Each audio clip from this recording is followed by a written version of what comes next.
Le point de l'actualité est-il relayé par les Canas ce jeudi? Je suis avec Jean Estorano, déjà en place. Jean Estorano, bonjour. Joël Tondi, bonjour. Amis téléspectateurs, bonjour.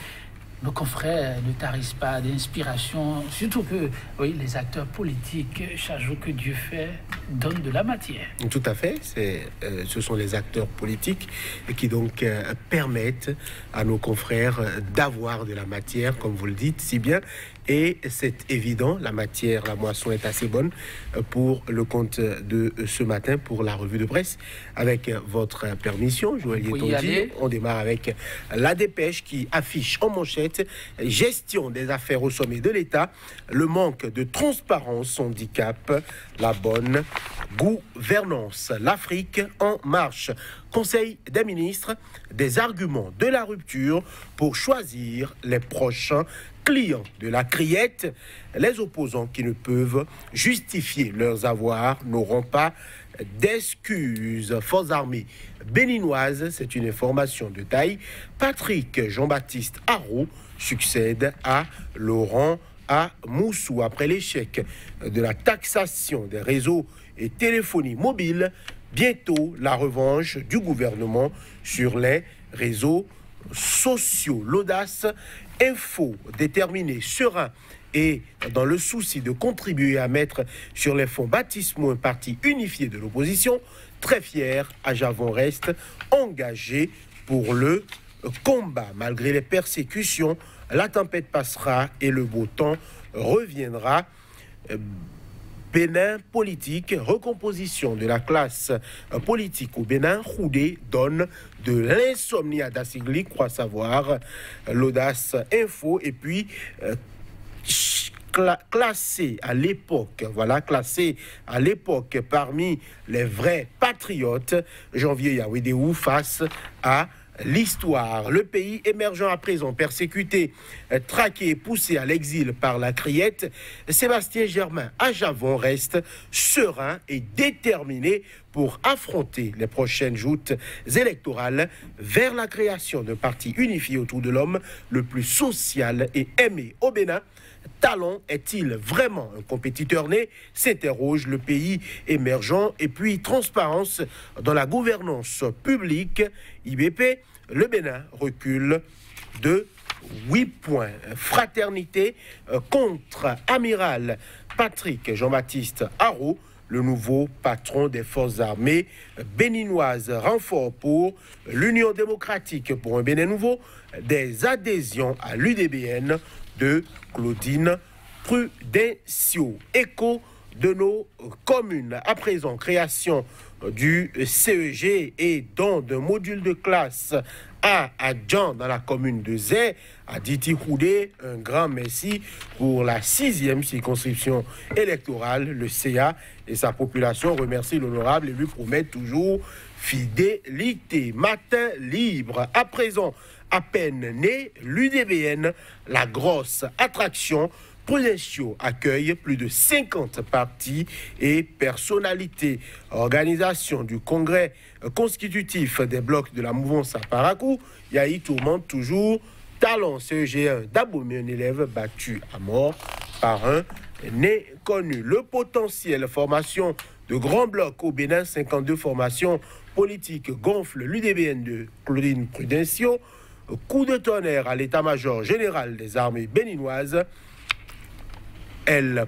Amoussou, dégagé, Jean-Baptiste Haro, lui, succès d'affaires CNSS BIBE, Métoyon et compagnie devant la criette ce jour. Le déchaîné du jeudi pour rajouter une note satirique, quoique très politique aussi, à cette revue des titres.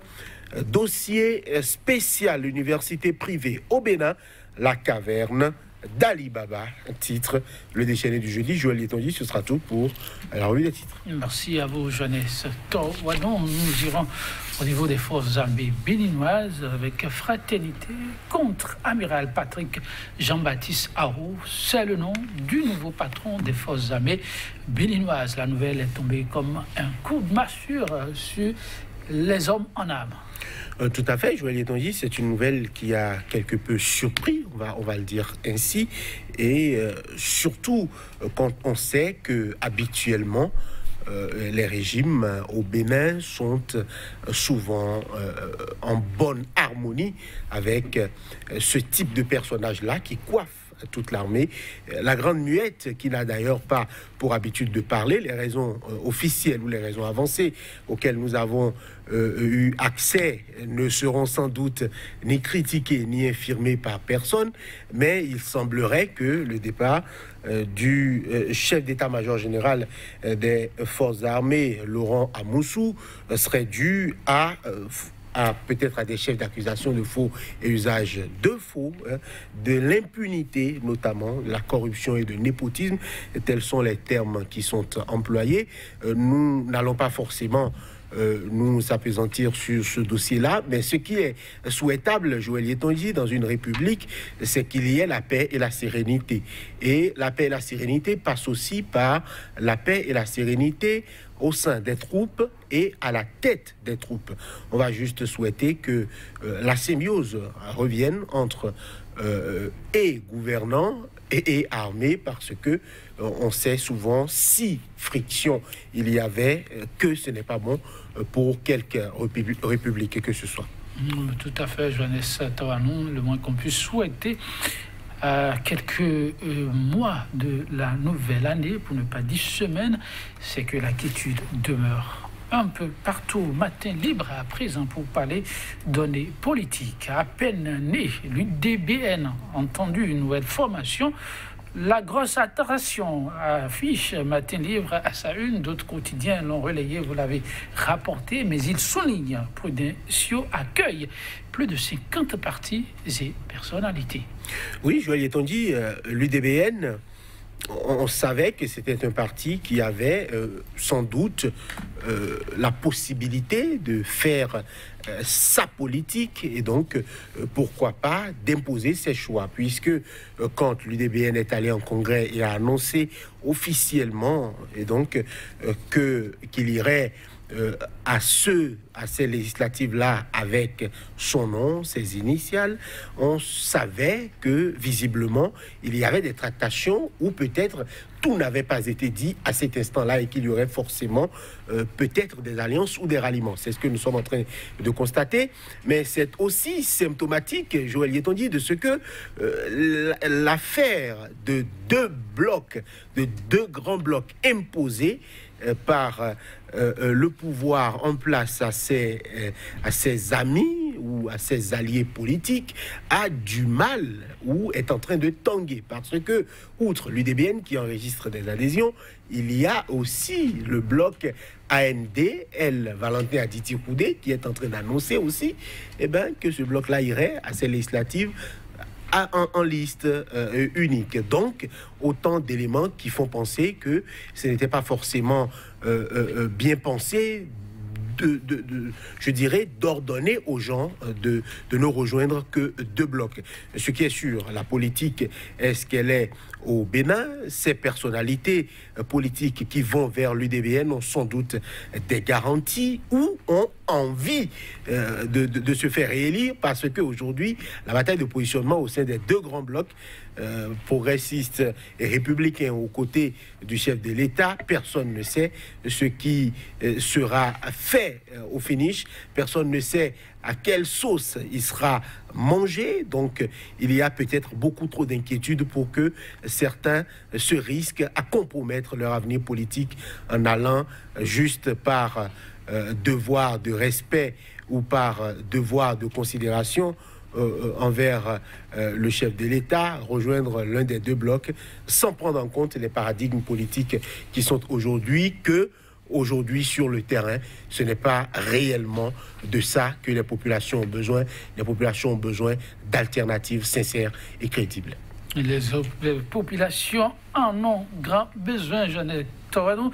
Je ne vais pas vous contredire, une petite note toujours politique, mais au sein de la grande formation, il s'agit de deux grosses têtes de la mouvance qui seraient un porte-à-faux. C'est Audace Info qui rapporte la nouvelle.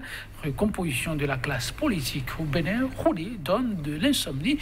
à Dassigui. Oui, Joël Tondi, on va dire que le ministre Dassigui a été ressorti comme par magie du chapeau, tel un lapin, par un magicien. Il est revenu en politique après l'avènement donc du chef de l'État Patrice Talon. Il a été nommé ministre.